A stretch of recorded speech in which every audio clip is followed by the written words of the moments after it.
తెలంగాణ వ్యాప్తంగా రవాణా శాఖ కార్యాలయాల్లో ఏసీబీ అధికారుల సోదాలు జరిగాయి. బాధితుల ఫిర్యాదులతో నిన్న ఏసీబీ తనిఖీలు చేపట్టింది. ఉప్పల్, తిరుమలగిరి, పెద్దపల్లి, నిజామాబాద్ తో పాటు కామారెడ్డి ఆర్టీఐ కార్యాలయాల్లో సోదాలు నిర్వహించింది.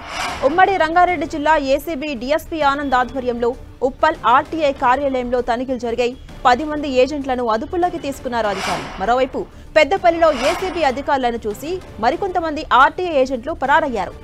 ఇక కామారెడ్డి జిల్లా మద్నూరులో ఏసీబీ దాడులు జరిగాయి. సలాబత్పూర్ ఆర్టీఐ కార్యాలయంలో ఏసీబీ అధికారులు తనిఖీ చేశారు. ఆర్టీఐ ఆఫీసులో ఫైళ్లు పరిశీలించారు ఏసీబీ అధికారులు. రాత్రి సమయంలోనూ పలు చెక్ పోస్టులో దాడులు కొనసాగాయి. అక్రమ వసూళ్ల ఆరోపణలతో ఆర్టీఐ కార్యాలయంలో తనిఖీలు చేశారు అధికారులు. రవాణా శాఖ అధికారుల నుంచి వివరాలు సేకరిస్తున్నారు.